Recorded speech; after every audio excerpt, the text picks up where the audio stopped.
you something. Now let's get into the actual presentation. Okay. Are you ready? Yes. Good, because I'm going to present. If you are a police officer, I would like for you to show me your badge and gun at this time. I don't know. Yeah, I don't actually have. If you are a pilot, I would like for you to show me your pilot's license and your wings. If you like to tell lies, I would like for you to hold a key up. Got it.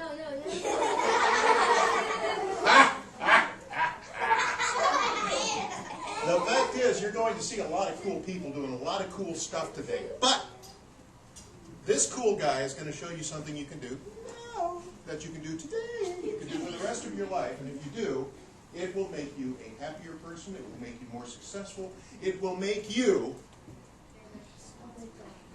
yeah. Because not everybody can make pancakes when they're 2 years old. Very few people can play the violin at the age of 2. But if I were to give your 2-year-old brother or sister a big fat red crayon and stand him or her up in front of a big white wall, what would we get? A scribble. Art! That's exactly right. Beautiful, beautiful art. I have a 2-year-old sister. You do? And she would draw art for you, wouldn't she? With a big fat red crayon. Yes, indeed.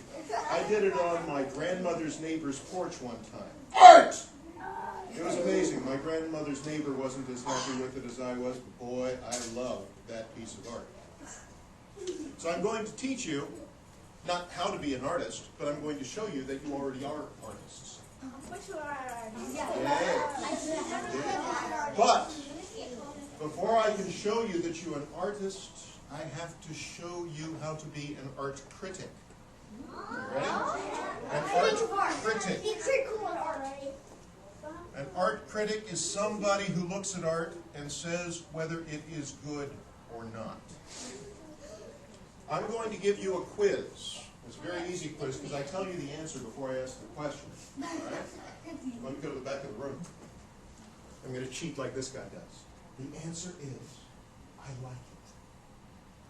I like it. Oh. The answer is, I like it. Okay, shh, don't give it away.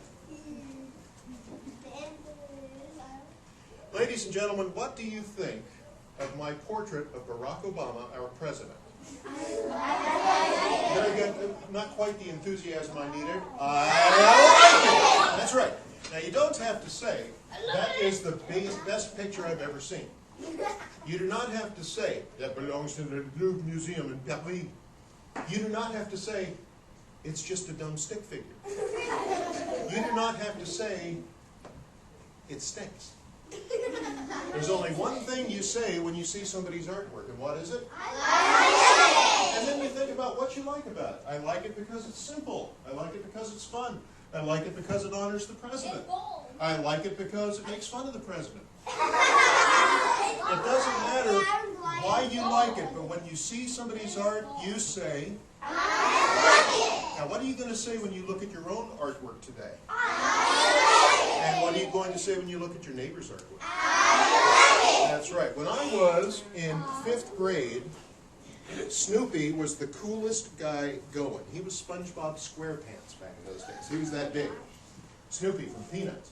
And I used to draw Snoopy every day on my lunch bag because I thought it was fun. Now here comes Chris Hanks. Stupid Chris Hanks. Chris Hanks with hair down to here. It was always dirty. It smelled like bacon. Chris Hanks. He comes up to me and he says, "You're a lousy Snoopy drawer. You're a lousy Snoopy drawer." Do you think I would remember that 40 years later? Yeah. As if he said it yesterday. Yeah. I remember him saying that, and I stopped drawing Snoopy on my lunch bag.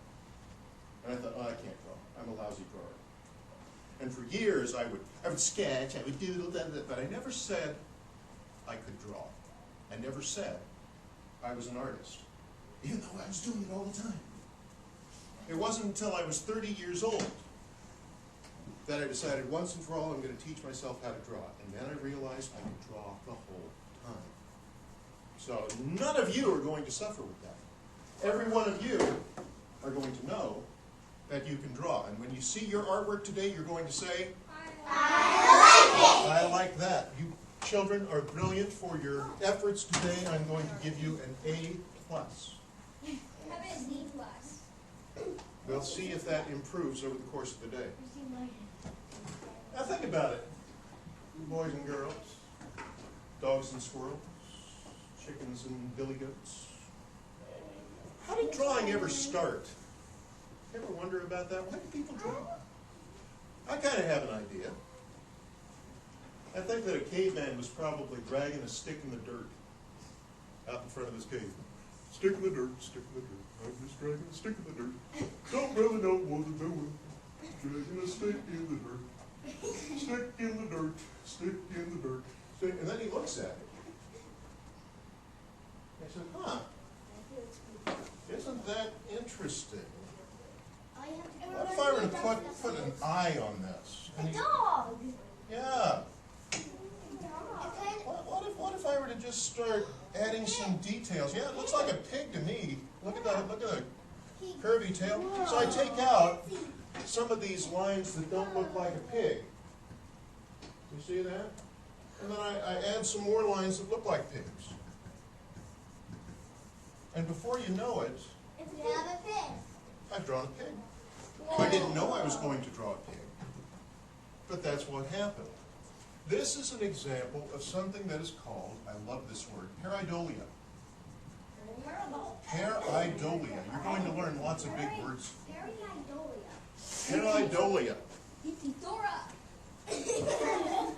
Now here we have a paramedic. A paramedic. Like a doctor. Something near to a doctor. Para, something like. Ido means picture. Like a picture, like an image.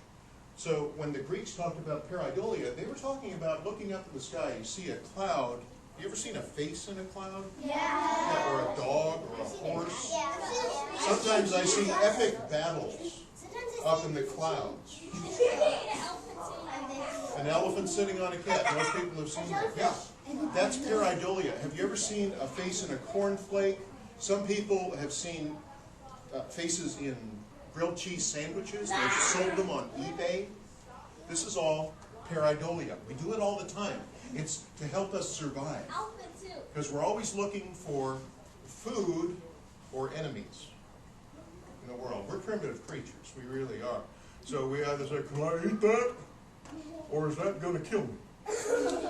So we're looking for faces out there because faces are usually things we can eat or things that are going to attack us.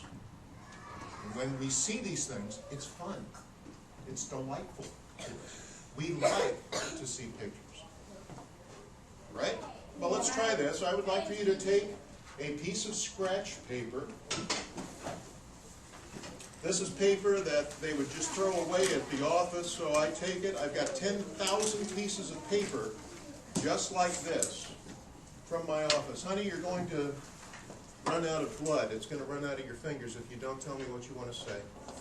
I was in first grade or second grade. Someone taught me, I don't know, he just scribbled and then there was a picture of a fish. Just scribbled and it was a picture of a fish. Was that me? On Discovery Day? Yeah. Could have been.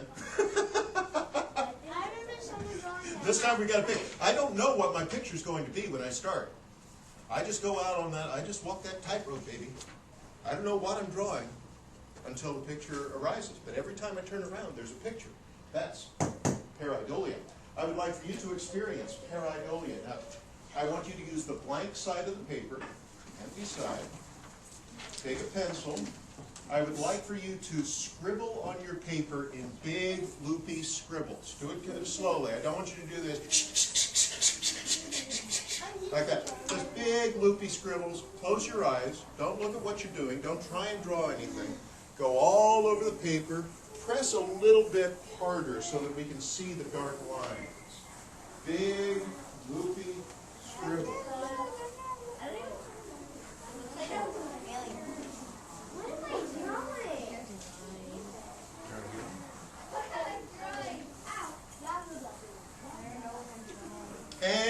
can stop.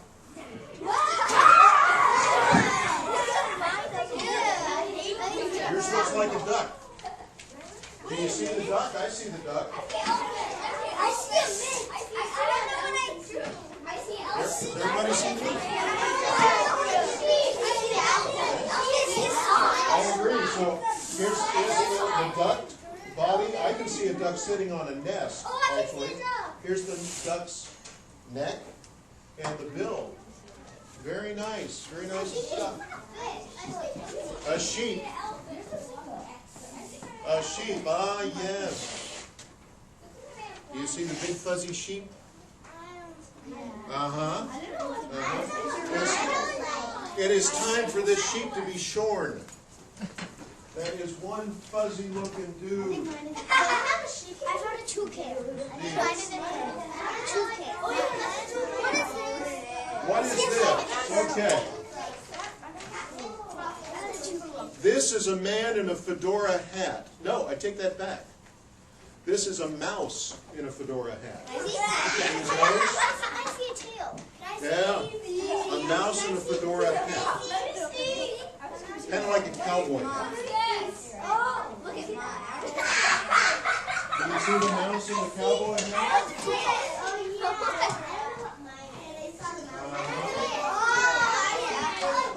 Okay, here's his nose, here's the hat.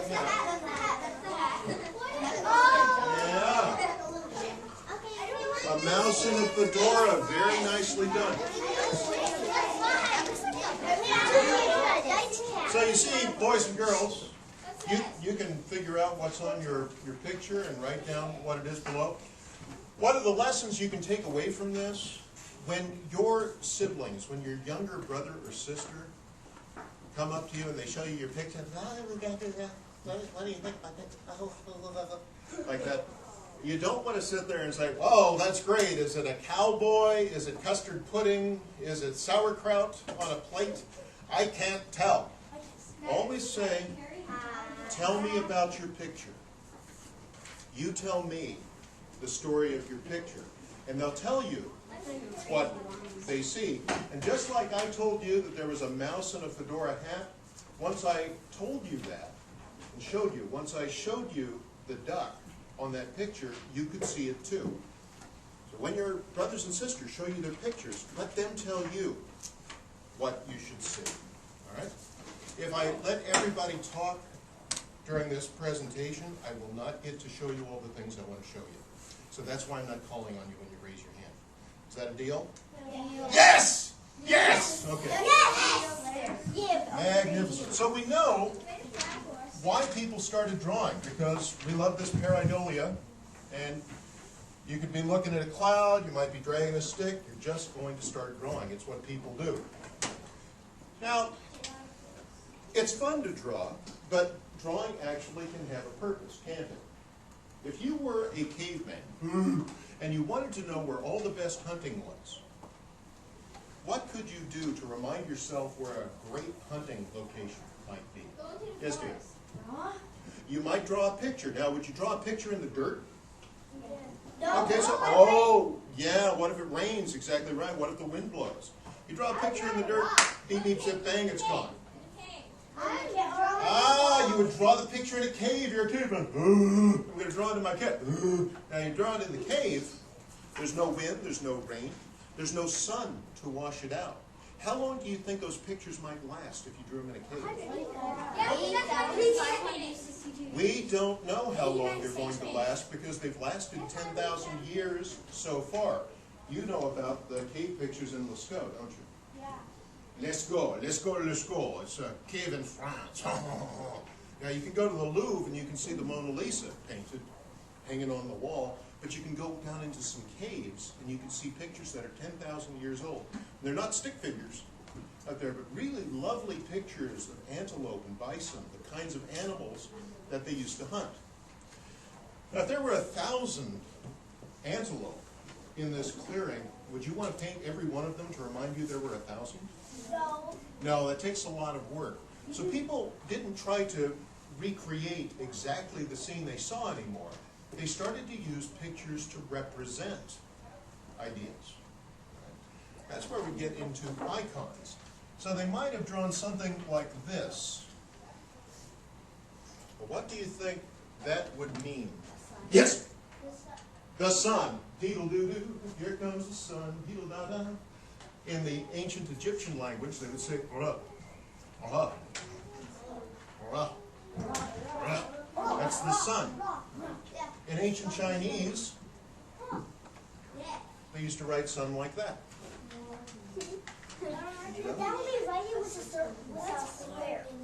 Now they write it with the square. Now, why do you think in Chinese they changed it from a circle to a square? No, because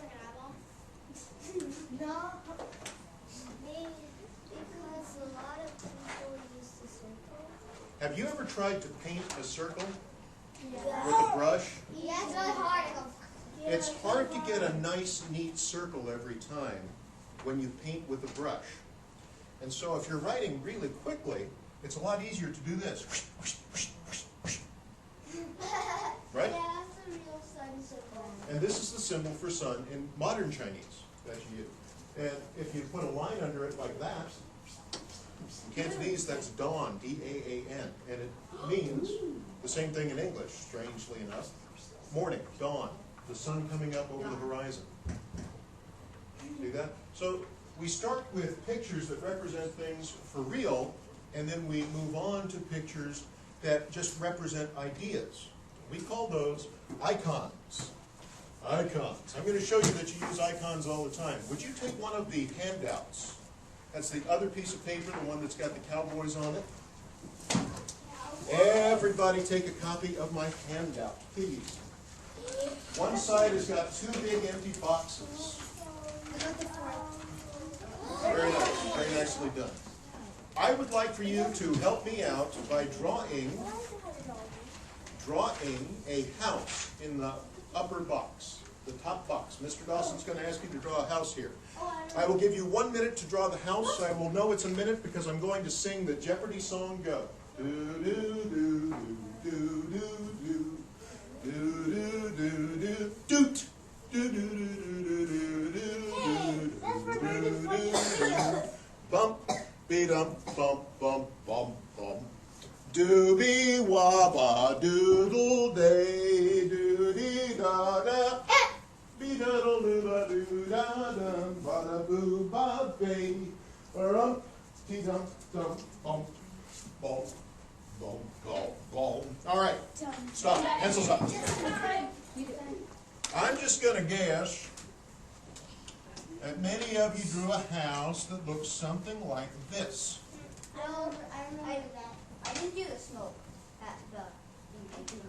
I remember this one. Okay. Doesn't have to be exactly like this, but you drew a house like this. Now here's an interesting question. Interesting question. Very good. Now I am fascinated. I remember doing this one time, so.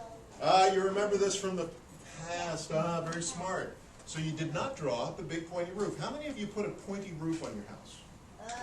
Just about everybody put a pointy roof on the house. Now if you walk around our neighborhood, are you going to see really tall pointy roofs? No. Nope. Where do they need really pointy roofs? Yes? They need it because of the snow. Any place where it snows. That's right. Yep, so if you've got a big pile of snow on the roof, if you got a flat roof, it's going to just sit there, be really heavy, it's going to soak into the roof. If you've got any kind of leaks, it's going to drip down into your house. And if you get enough snow, blam, your whole roof caves in. You see this on the news every time there's a big snowfall someplace. But here, have you ever seen it snow here? No. I've seen it snow here. I did. Don't be telling me it never snows here. Yeah, it does. It does in the mountains. It It makes pocket. It snows in Cupertino about every 50 years. Last time it snowed was 1976. I was here. Wow. So, since it doesn't snow here, and even then when it snowed, it was less than an inch and it stayed on the ground. You had to use your whole yard to get enough to make a snowman. It was a very tiny amount of snow. Since we don't get snow, we don't have to have big pointy roofs. But everybody who drew a house did a big pointy roof. That's because you're not drawing a house that looks like your house or looks like the house next door. You're drawing a house that is an icon, that represents a house. Now, icons are really easy to draw. My favorite book for drawing icons is Ed Emberley. Yes! Ed Emberley's Make a World. This book, my favorite drawing book, lets you draw everything on Earth. So here's ships and boats. Here's all kinds of airplanes and balloons and dirigibles, bicycles, rockets. Here's a whole page on horses, wagons for the horses to pull. You got just about every animal from the zoo. There's no ibex. I wish there was an ibex. Here's every animal from the farm. These Ed Emberley lessons are really easy to do. So we're going to do the horse right now in that second box. Now let me explain how Ed Emberley's lessons work. What you do is look at the first picture and it shows you that there's a rectangle. Underneath that picture is another rectangle. What it's saying is to do this step, add a rectangle. So you don't need any language skills to do this. All you have to do is look at the picture underneath and add that in. The next step, it says to add a triangle. But even though the triangle looks like this, a regular isosceles triangle, you add a slanted triangle, it looks like a horse neck. See that? Yep, just add that triangle in. Then you add another triangle, but this one's small, it's a head for your horse. Your horse head. For the back legs, he says add 2 straight lines. For the front legs, well, I got it backwards, didn't I? Didn't I? I'll use the upside down V, but you can do it the other way if you'd like.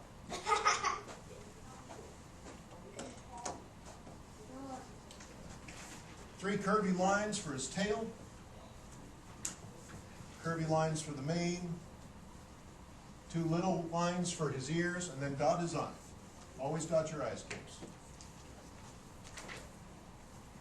And that is how you create a horse. Now, does this look like a real horse? No. No, but if you saw this picture, you would say, oh, that's a horse. Yeah. Wouldn't you? You would do that because it's an icon. Now, if I wanted to draw a giraffe, what would I do? Smaller body, longer neck, smaller head, longer legs.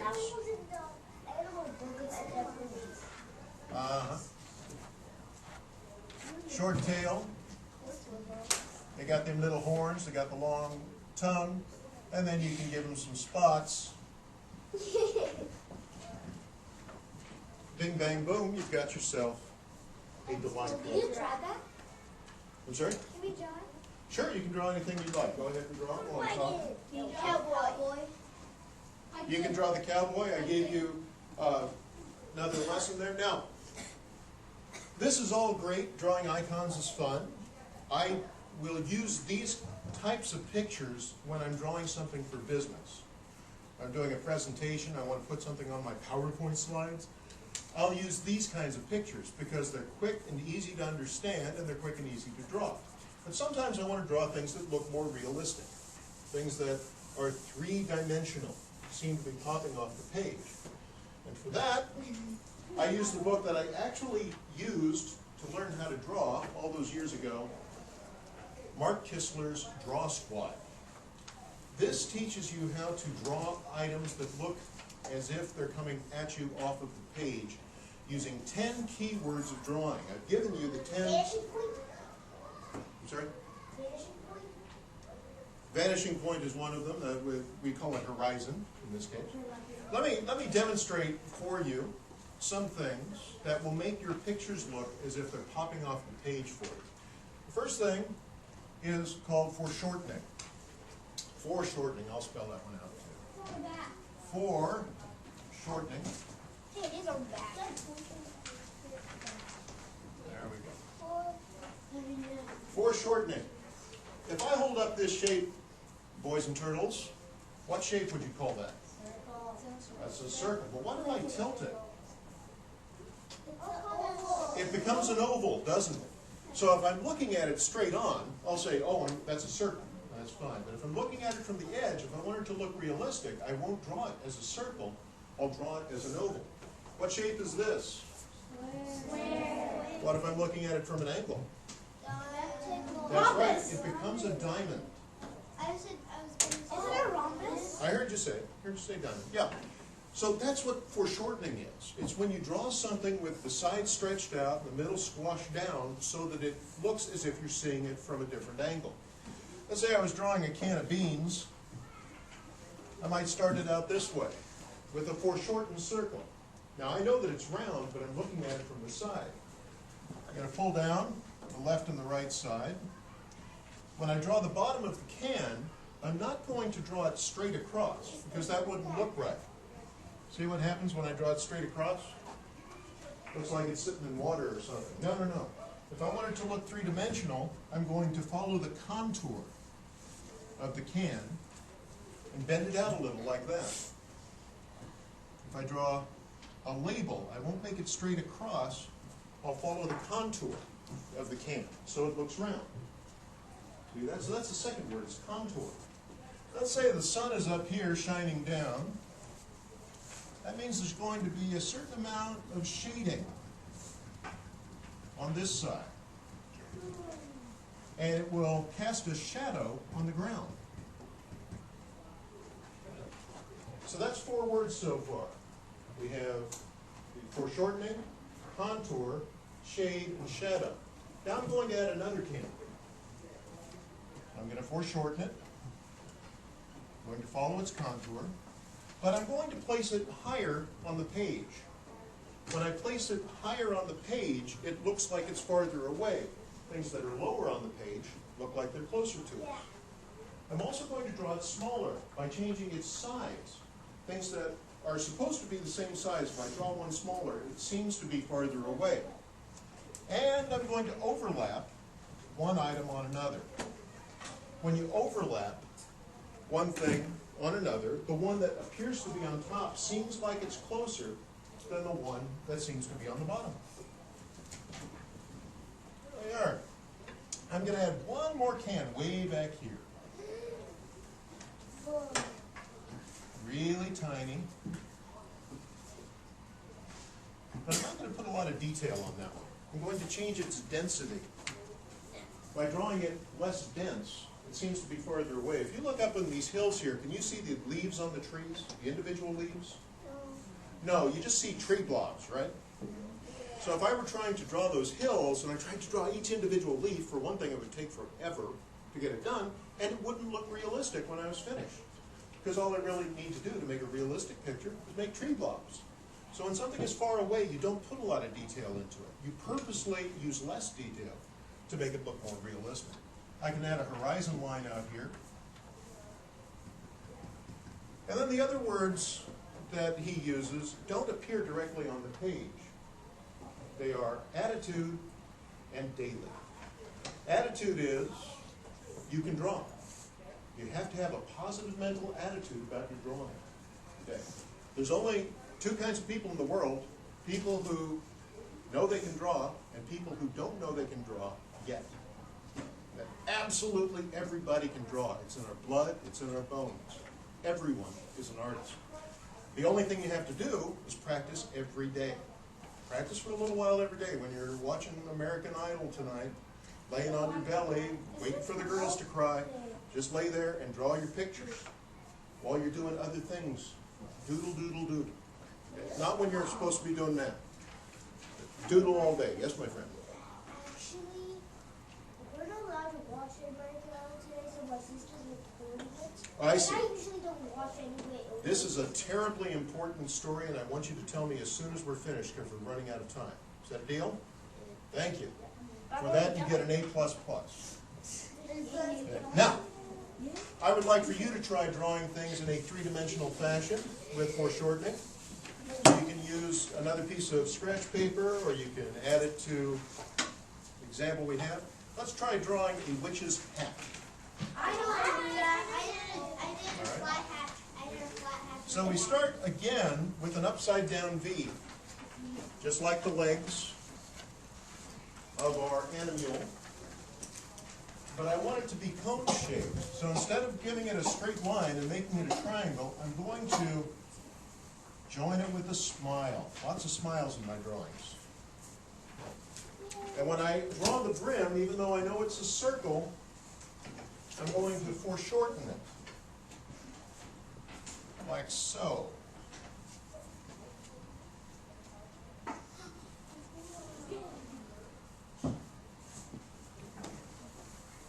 And you can add a little bit of shading if you'd like. Have it cast a bit of a shadow. That's how you draw a three-dimensional witch's hat. Bing, bang, boom. Just that quick.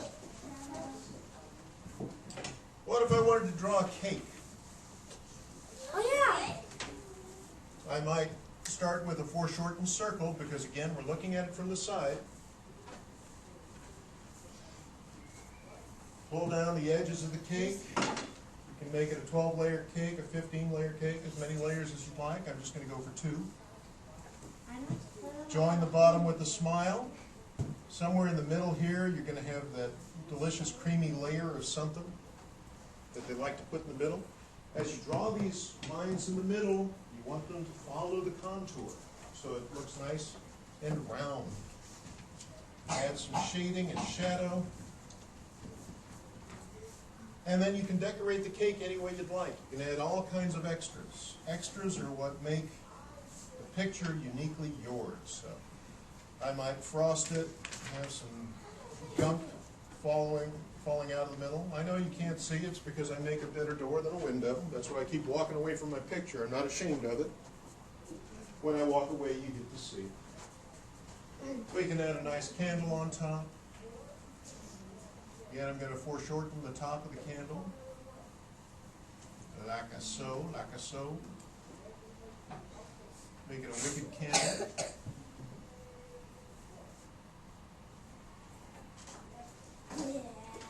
And this is how I taught myself how to draw. I had a 1.5-hour train commute from Princeton, New Jersey to Manhattan in New York.